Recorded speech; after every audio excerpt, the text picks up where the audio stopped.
ఇక మరొక అంశము రైతులకంట డిక్లరేషన్ ఇవ్వాలనంట. రైతులకు డిక్లరేషన్ ఇవ్వాలనంట. ఇప్పుడు ఈ రైతు భరోసా కావాలనుకో, రైతు భరోసా ఉంది కదా, ఈ రైతు భరోసా మీద ఎంత డ్రామా చేయాలనో అంత డ్రామా చేస్తూ ఉన్నారు. ఎంత డ్రామా చేయాలనో అంత డ్రామా చేస్తూ ఉన్నారు. బేసిక్గా కేసీఆర్ 10,000 ఇస్తుండే ఎకరానికి సంవత్సరానికి. అంటే 2 విడతల కింద 5,000 ఒకసారి 5,000 ఒకసారి ఇస్తుండే. దీన్ని రేవంత్ రెడ్డి ఎన్నికల్లో ప్రచారం సందర్భంగా ఏం చెప్పిండు, మేము అధికారంలోకి వస్తే మేము 15,000 ఇస్తాము అని చెప్పిండు. నిజంగానే ఇస్తారు కావచ్చు అని చెప్పేసి పేద ప్రజలు, పేద అమాయకపు రైతులు నమ్మిర్రు, ఓట్లేసిరు కాంగ్రెస్ పార్టీకి. కాంగ్రెస్ పార్టీ గెలిచింది. రేవంత్ రెడ్డి గారు ఎవరైతే హామీలు ఇచ్చిరో వారే ముఖ్యమంత్రి అయ్యారు. ముఖ్యమంత్రి అయినాక ఇక మరి ఇవ్వాలి కదా, మరి ఇవ్వాలంటే ఏడవుతుంది. మళ్ళీ దాంట్లో ఏం చెప్పిండు, పట్టేదారులకు ఇస్తాం, కౌలు రైతులకు ఇస్తాం, వ్యవసాయ కూలీలకు ఇస్తాం, ఇన్ని చెప్పిండు. వీళ్ళకు 15,000 ఇస్తాం ఎకరానికి, వీళ్ళకు 15,000 ఇస్తాం ఎకరానికి, వీళ్ళకు 12,000 ఇస్తాం సంవత్సరానికి. ఇట్లా పట్టేదారులకి, కౌలు రైతులకి, వ్యవసాయ కూలీలకి, ఇంత భూమి లేనటువంటి వ్యవసాయ కూలీలకి వీళ్ళందరికీ ఇన్ని పైసలు ఇస్తామని చెప్పేసి ప్రకటించారు. ప్రకటించే వరకు రైతులకు కొంత ఆశ పుట్టింది. పాపం పెడతా అంటే ఎవరికైనా ఆశ ఉంటుంది కదా, రైతులు కూడా తప్పేం కాదు, వాళ్ళు మోసపోయారు. సో ఆ ఆశతోటి రేవంత్ రెడ్డికి ఓట్లేసారు. ఓట్లేసినాక మరి పట్టదారుకు ఇప్పుడు ఇక్కడే పెద్ద డౌట్ వచ్చింది. ఈ విషయాన్ని మనము ఎన్నికల ముందే మాట్లాడినాం. ఎందుకంటే ఇది పెద్ద బోగస్ హామీ, ఈ హామీ అసలు నెరవేరదు. పట్టదారిని, కౌలు రైతుని ఎట్లా గుర్తిస్తారు, అసలు అది సాధ్యమే కాదు. పట్టదారికి, కౌలు రైతుకి ఇప్పుడు ఒక ఆయనకు 10 ఎకరాల భూమి ఉంటుంది, ఆయన ఊర్లో ఉండి వ్యవసాయం చేయడు, లేకపోతే ఊర్లో ఉన్న వ్యవసాయం చేయడానికి ఆయనకు చేత కాదు, ఆయన ఇంకొక రైతుకి ఇస్తాడు, ఇంకొక రైతుకు గుత్తకిస్తాడు, దాన్ని కౌలుకి ఇస్తాడు. కౌలుకి ఇస్తే మరి పట్టదారికి ఇస్తావా ఆ భూమిని, ఆ భూమి మీద వచ్చేటువంటి 15,000 రూపాయలని ఎకరానికి కౌలు రైతుకి ఇస్తావా అంటే అట్లా ఏం లేదు, ఇద్దరికి ఇస్తాము, ఎవరికి వచ్చేది వాళ్ళకి వస్తుంది, క్లాష్ అవ్వదు అని చెప్పేసి రేవంత్ రెడ్డి గారు ఇవన్నీ కూడా అద్భుతంగా అబద్ధాలు చెప్పారు. సీన్ కట్ చేస్తే ఏంది, పట్టదారికి రాలే, కౌలు రైతుకు రాలే, వ్యవసాయ కూలికి రాలే, ఎవరికి రాలే, మొత్తానికే బంద్ పెట్టిండు. కేసీఆర్ ఇచ్చేటువంటి ఎకరానికి 10,000 ఏదైతే ఉందో ఈ 10,000నే 2 సార్లు బంద్ పెట్టిండు. 2 సార్లు ఇవ్వకుండా ఎగ్గొచ్చిండు రేవంత్ రెడ్డి. ఆయన ఇచ్చింది రైతు బంధు ఒక్కసారి. రేవంత్ రెడ్డి అధికారంలోకి వచ్చినాక ఇచ్చింది ఒక్కసారి. 2 సీజన్లకు పైసలే ఇయ్యలే. ఈ రకంగా అయిపోయింది. ఇక ఇప్పుడు ఈ కనీసం ఇదన్నా ఇస్తాడు, కౌలు రైతులకు ఎట్లా ఇచ్చినట్టుగా ఆలోచన లేదు. దాని మీద ఆశలు వదులుకురు ప్రజలు కూడా. 22 లక్షల మంది కౌలు రైతులకు నేను ఇస్తా అని చెప్పేసి ఆయన ఎన్నికల ప్రచారం చేసిండు. కానీ అది ఆశలు వదులుకున్నారు. ఈ వ్యవసాయ కూలీలు కూడా మొన్న బట్టి విక్రమార్క గారు 28 తారీఖే వేసేస్తాం అందరికీ అని చెప్పిండు. అది కూడా ఉత్తదే డొల్లా, అదే అబద్ధమే అని తేలిపోయింది. అది కూడా పక్కకు పెట్టి 2 పక్కన పెడితే కేవలం మరి ఈ 15,000 ఇస్తారా పట్టేదారులకు అంటే ఇగో దీని మీద పెద్ద రకరకాల కథలు పెడతా ఉన్నారు. ఫస్ట్ ఏం చెప్పారు, ఓ కమిటీని ఏర్పాటు చేస్తాము, సబ్ కమిటీని, ఇది క్యాబినెట్ సబ్ కమిటీ. ఈ క్యాబినెట్ సబ్ కమిటీ ఊర్లకు పోయి, రైతుల కాడికి పోయి, జిల్లాలకు పోయి అభిప్రాయాలు సేకరిస్తుంది రైతుల నుంచి. ఆ సేకరించినాక మేము ఆ అభిప్రాయాలను తీసుకొని ఎంతమందికి ఇవ్వాలి, ఎవరెవరికి ఇవ్వాలి, ఎంతెంత ఇవ్వాలి, ఎట్లెట్లా ఇవ్వాలనేది మేము ఒక ప్రయత్నం చేస్తాము అని చెప్పేసి ఆ ప్రయత్నం చేసి దాదాపు ఒక 4-5 నెలల పాటు టైంపాస్ చేసిరు బట్టి విక్రమార్క నేతృత్వంలో ఉన్నటువంటి ఆ క్యాబినెట్ సబ్ కమిటీ. టైంపాస్ చేసిరు, ఎవరిని కలిసిరో తెలియదు, ఎక్కడెక్కడ కలిసిరో తెలియదు, పేరుకు మచ్చుకు ఆడనో 2-3 సార్లు ఏదో లైవ్ పెట్టేసి పబ్లిక్ నుంచి అభిప్రాయం తీసుకున్నట్టుగా కనబడింది. అంతకు మించి ఇంకెక్కడ కనపడలేదు. దాని మీద ఇప్పటికే అదే క్యాబినెట్ సబ్ కమిటీ ఒక 4-5 సార్లు కూర్చొని చర్చించింది. ఇంకా విధి విధానాలు ఖరారు చేయలేదు, ఇంకా ఏ రకమైనటువంటి నిర్ణయం కూడా తీసుకోలేదు. ఇంకా అది నడుస్తూనే ఉన్నది, వ్యవహారం అది పోతూనే ఉన్నది, ఇంకా ముంగలికి పోతూనే ఉన్నది. అయితే ఇప్పుడు ఈ మధ్య లోపల రకరకాల కండిషన్స్ పెడతా ఉన్నారు. ఫస్ట్ ఏం చెప్పారు, 5 ఎకరాలటువంటి వాళ్ళకే ఇస్తాము రైతు భరోసా 15,000 అన్నారు. 5 ఎకరాలు కాదు, మళ్ళీ 10 ఎకరాలకు చేస్తాము, దీన్ని 10 ఎకరాలు మినిమం ఉన్నటువంటి వాళ్ళకి చేస్తాము అని చెప్పేసి చెప్పారు. ఇది ఫస్ట్ టైం పెట్టేటువంటి మెలిక. ఇది పెట్టా కానీ చాలామంది వస్తారు దాని పరిధిలోకి. ఎందుకంటే రైతు బంధు తీసుకున్నటువంటి వాళ్ళలో 99% మంది, 99 కాదు అంతకంటే ఎక్కువనే, 99% మంది 5 నుంచి 10 ఎకరాల లోపునటువంటి రైతులే ఉంటారు. 5 నుంచి 10 ఎకరాల లోపు ఉన్నట్టు, ఇంకా అంతకంటే తక్కువ ఉన్నటువంటి రైతులే 99.9% మంది ఉంటారు.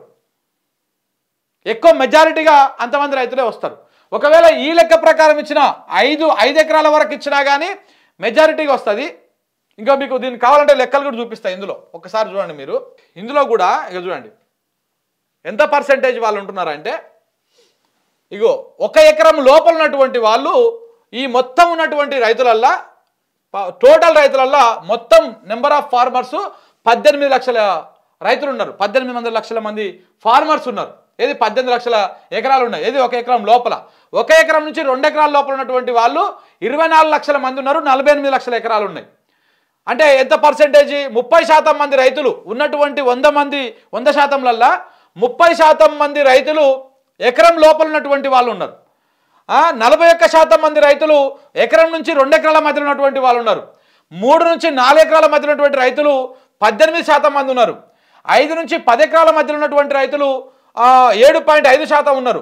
10 ఎకరాల కంటే ఎక్కువ ఉన్నటువంటి వాళ్ళు అంతేనా? 10 ఎకరాల కంటే తక్కువ ఉన్నటువంటి వాళ్ళు, 10 ఎకరాల లోపల ఉన్నటువంటి వాళ్ళు 1% మంది ఉన్నారు. 1.6% మంది. 25 ఎకరాల లోపల ఉన్నటువంటి వాళ్ళు 0.1% ఉన్నారు. 50 ఎకరాల లోపల ఉన్నటువంటి వాళ్ళు 0.005% ఉన్నారు. అంటే ఈ 2% తీసేసుకున్నా, ఈ 10 ఎకరాల లోపు పై తీసేసుకున్నా కానీ మొత్తం 99.9% మంది, ఇంకా మనం చెప్పిన లెక్క కరెక్టే, 99.9% మంది 1 ఎకరం నుంచి అంతకంటే తక్కువ నుంచి 10 ఎకరాల లోపునటువంటి రైతులే ఉన్నారు. సో కాబట్టి ఇటు 5 నుంచి 10 ఎకరాలకు ఇస్తామంటే దాదాపు ఇప్పుడు కేసీఆర్ ఎంతమందికి ఇచ్చినో అంతమందికి ఇవ్వాల్సి వస్తుంది. దీంతో మనకు కుదురుతలేదు. అందుకని మళ్ళీ ఎమ్మెల్యేకే పెట్టిరు. ఇటు 5 నుంచి 10 ఏస్తో పాటు సాగు చేసినటువంటి భూమికే ఇస్తాం, మేము సాగు చేసినటువంటి భూమికే రైతు భరోసా ఇస్తాము అనేటువంటి కండిషన్ పెట్టిరు. అట్లా సాగు చేసేటువంటి భూమికి అని పెట్టినా కానీ ఇందులో కూడా పెద్ద తగ్గుతలేదు. ఎంత తగ్గుతుంది? మహా అయితే ఒక 2 నుంచి 5% తగ్గొచ్చు. అట్లా కూడా 90% కంటే తక్కువ తగ్గట్లేదు. అట్లా కూడా ఎక్కువ పైసలే కావాలి. కేసీఆర్ ఇచ్చిన దానికంటే కూడా ఇంకా ఎక్కువ పైసలే కావాలి. మళ్ళీ ఎట్లా చేయాలి? ఈ సాగు చేస్తున్నా కానీ వస్తున్నారు కదా, ఎట్లా చేయాలి? ఇగో ఇట్లా కాదు, ఇప్పుడు డిక్లరేషన్ ఇవ్వాలి మీరు అంటున్నారు. అంటే చేతగాక ఇట్లాంటి సాకులన్నీ ఎత్తుకుంటా ఉంది ఈ రేవంత్ రెడ్డి సర్కార్. చేతగాక, పెట్ట చేతగాక, చేతగాక, బుద్ధిగాక రైతులు బాగుపడితే వీళ్ళకు నిమ్మల ఉండదు కాబట్టి చేతగాక, బుద్ధిగాక ఇట్లాంటి కండిషన్స్ పెడతాం. ఇప్పుడు ఏమంటారు? రైతులు డిక్లరేషన్ ఇవ్వాలి. డిక్లరేషన్ అంటే ఏంటిది? మేము ఈ పంటనే పండిస్తాము, మేము అందుకే మాకు ఇది ఇవ్వాలి మీరు అని చెప్పేసి డిక్లరేషన్. మేము పత్తి పంట వేస్తున్నాము కాబట్టి మాకు ఇవ్వాలి. ఒకవేళ పత్తి పంట వేయకపోయినా వేసినామని మేము డిక్లరేషన్ ఇస్తే మేము శిక్షకు అర్హులము అని చెప్పేసి అందులో ఉంటుందన్నమాట. అంటే రైతులని భయపెట్టేటువంటి ప్రయత్నం. ఎవరన్నా అక్కడో ఇక్కడో ఏదైనా భయపడేటువంటి రైతులు ఉంటే ఏమొద్దులేరా భయ అని చెప్పేసి ఊకోవాలి. ఇట్లా కూడా తగ్గించాలి, కోత అది వేయాలి. ఇంకా చూడండి ఆ వార్త మీకు చూపిస్తా. డిక్లరేషన్ ఇస్తేనే రైతు భరోసా. కాంగ్రెస్ సర్కారు కొత్త మెలిక. ప్రతి సీజన్లోనూ రైతుల నుంచి దరఖాస్తులు, ఏ పంట ఎన్ని ఎకరాల్లో వేశారో వెల్లడించాలి. తప్పుడు వివరాలు ఇస్తే రైతు భరోసా తిరిగి వసూలు చేస్తారంట. ఇది రైతులకు పెడుతున్నటువంటి కండిషన్స్. రైతులను బాధ్యులను చేసేలా సర్కారు ఎత్తుగడ. దరఖాస్తు దస్కత్ లేకుండా కేసీఆర్ రైతు బంధు ఇచ్చిండు. మార్పు పేరుతో ఇబ్బందులు సృష్టిస్తున్నటువంటి కాంగ్రెస్ సర్కార్. ఎలాంటి దరఖాస్తు దస్కత్ లేకుండా కేసీఆర్ హయాంలో రైతులకు రైతు బంధు కింద పంట పెట్టుబడి సాయం అందింది. రైతులు దరఖాస్తులు దస్కత్ పేరుతోటి ఆఫీసుల చుట్టూ, అధికారుల చుట్టూ తిరగొద్దని, వారిని ఇబ్బంది పెట్టవద్దని సంకల్పంతో నాడు కేసీఆర్ ప్రభుత్వం నేరుగా రైతుల ఖాతాల్లో రైతు బంధు జమ చేసింది. ఇయ్యాలనుకున్నాడు ఎట్రన్నా ఇస్తాడు.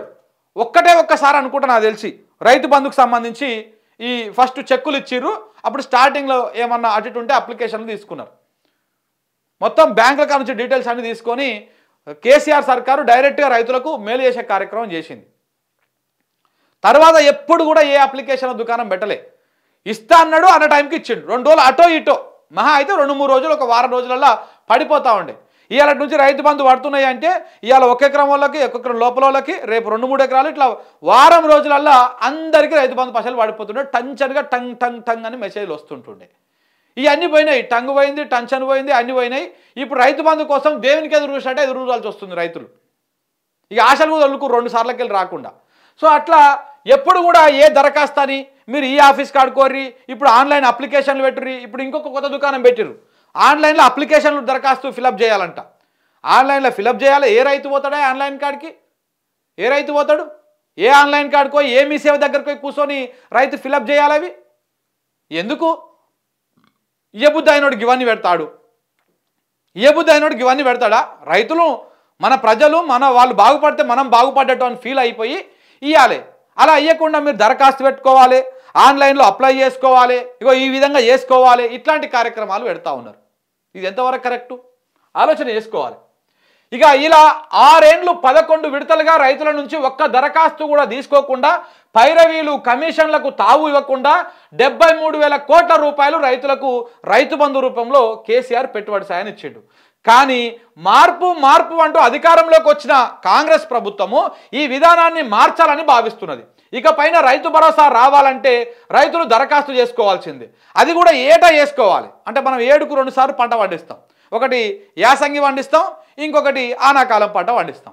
ఈ 2 పంటలకు 2 సార్లు అప్లికేషన్లు పెట్టుకోవాలి. అంటే 2 సార్లు ఎంఆర్ఓ ఆఫీస్ కాడికి, ఈ సేవా సెంటర్ కాడికి పోవాలి, ఆడ కూర్చోవాలి, అప్లికేషన్ చేయాలి. ఆ రోజంతా ఆ రైతు పని పాత్ర పెట్టాలి, మళ్ళీ పోయి తిరిగి రావాలి. మళ్ళీ కమిషన్లు, మళ్ళీ కథలు, మళ్ళీ కార్ఖానాలు, మళ్ళీ పైరవీలు, ఇవన్నీ మళ్ళీ జరుగుతూనే ఉండాలి. ఇది రేవంత్ రెడ్డి గారి ఘనకార్యం. ఈ రకంగా ఇబ్బంది పెట్టాలని చూస్తూ ఉన్నారు. దీని మీద అన్నం పెట్టే రైతులకే షరతుల భరోసాకు కోత పెట్టేందుకు రైతు కుట్ర. సెల్ఫ్ డిక్లరేషన్ ఇస్తేనే రైతు భరోసానట. రైతుల్ని నేరస్తులుగా చూడడం దారుణం. గిరిజన దళిత బీసీలకు భరోసా ఎగ్గొడతారా? పసుపు, చెరుకు, పత్తి పెట్టుబడి ఒక్కసారైనా వ్యవసాయ కూలీలకు 12,000 ఎగ్గొట్టే కుట్ర. ఇందులో కూడా చాలా కీలక అంశాలు ఉన్నాయి. ఇప్పుడు మనం 2 పంటలు వేసేది ఏమేమి ఉంటుంది? బేసిక్గా 2 పంటలు అంటే ఎక్కువ వరి పంటనే వేస్తాం. ఇప్పుడు ఈ డిక్లరేషన్ ఇస్తే ఏమవుతుంది? వరి పంట వేసేటువంటి వాళ్ళకి మాత్రమే 2 సార్లు వస్తుంది రైతు బంధు, అది రైతు భరోసా. ఇప్పుడు పత్తి ఉంది, అది 8 నెలల పంట. 8 నెలల పంట దాదాపు అటు ఇటు 9 నెలల దాకా అది పండుతూనే ఉంటుంది. ఇంకా మిగిలినటువంటి ఆ 2-3 నెలల్లో ఇంకొక పంట వండదు, ఇంకో పంట ఏది వేయరు. ఒకవేళ వేసినా గీసినా ఆడనో ఏడనో కొంతమంది రైతులు ఏం చేస్తారు, పత్తి ఇక లాస్ట్ గుడ్డి పత్తి అని వస్తుంటుంది లాస్ట్లో. అంటే ఇంకా దాని టర్మ్ అయిపోయే లోపల గుడ్డి పత్తి అని వస్తుంటుంది. ఆ పత్తి వికకుండానే కాయ ఉన్నప్పుడే పత్తి చేనుని వీకేసి నీళ్ళు పెట్టి పీకేసి అక్కడ పల్లి లాంటిది వేసుకుంటుంటారు. పల్లి లాంటిది, వేరుబుడ్డ లాంటి షార్ట్ టర్మ్ పంటలు ఉంటాయి కదా, 3 నెలలు 4 నెలల పంటలు, ఆ పంటలు వేసుకుంటారు. చాలా తక్కువ ఎక్కడో ఒక దగ్గర వేస్తుంటారు. ఇట్లాంటివి సగం పంట ఉండగానే దీన్ని తీసేసి అది చేస్తూ ఉంటారు. ఇట్లా చాలా తక్కువ మంది రైతులు చేస్తూ ఉంటారు. నీళ్ళు ఉన్నటువంటి వాళ్ళు చేస్తూ ఉంటారు ఈ కార్యక్రమం. నీళ్ళు లేకపోతే మళ్ళీ ఆ బుడ్డ పంట కూడా అవ్వదు. నీళ్ళు ఉండాలి. మొక్కజొన్న కానీ ఏమంటారు ఇది పొద్దుతిరుగుడు పువ్వు కానీ లేకపోతే ఇది కానీ. మరి ఇప్పుడు పత్తి వేసుకున్నటువంటి రైతులకు ఒకటేసారి వస్తుందా రైతు భరోసా? ఈ లెక్క ప్రకారం రేవంత్ రెడ్డి చెప్తున్నటువంటి లెక్క ప్రకారం అయితే ఒకటేసారి వస్తుంది. మొక్కజొన్న వేసుకున్నటువంటి వాళ్ళకు కూడా ఒకటేసారి వస్తుంది. చెరుకు కూడా 8 నెలల పంట, అది కూడా ఒకసారి వస్తుంది. ఇట్లా చెరుకు పంట, మొక్కజొన్న, కందులు ఇవేవైనా ఏడాదికి ఒకటేసారి పండుతాయి. 2 పంటలు వేయలేము వాటిని మనం. ఓన్లీ వరి మాత్రమే 2 పంటలు వేస్తాం. మరి ఈ లెక్క ప్రకారం వరి వేస్తోళ్ళకే 2 సార్లు రైతు భరోసా, మిగతా పంటలు వేస్తోళ్ళకు ఒక్కొక్కసారి రైతు భరోసా. ఎంత కట్టింగ్ చూడండి, ఎన్ని పెట్టిర్రు. ఫస్ట్ ఏమో 10 ఎకరాల వరకే ఇస్తామని చెప్పారు. సరే అట్లయినా పర్లేదని రైతులు కాంప్రమైజ్ అయ్యారు. సరే ఇష్టమే పాటు 10 ఎకరాల వరకైనా చాలు కదా, చాలా మందికి 10 ఎకరాల లోపలనే ఉంటుంది కదా అనుకున్నారు. ఆ 10 ఎకరాలు వీకింది, అది పక్కన పెట్టేసి మళ్ళీ ఏమన్నారు, సాగు చేసేటువంటి భూమికే ఇస్తాను. అట్లా కూడా సాగు చేస్తూనే ఉంటారు అందరు రైతులు కాబట్టి ఇచ్చినా పర్లేదులే అని చెప్పేసి అట్లా అనుకున్నారు. అది అది అయినా కానీ ఫిల్టర్ అవుతలేరు, తక్కువ అవుతలేరు. మళ్ళీ ఇప్పుడు ఏం చేసిరు, డిక్లరేషన్ అంటున్నారు. ఈ డిక్లరేషన్లో కూడా పంట ఏ పంట పండిస్తున్నా వాడు చెప్పాలి. అంటే ఇప్పుడు పత్తి అనే వేసినాం అనుకో, నెక్స్ట్ టైం మళ్ళీ ఇంకొకసారి డిక్లరేషన్కి పత్తి అని పెట్టలేం కదా. సో కాబట్టి పత్తి పెట్టిన కాడ మళ్ళీ వర్షం వేయలేం కదా.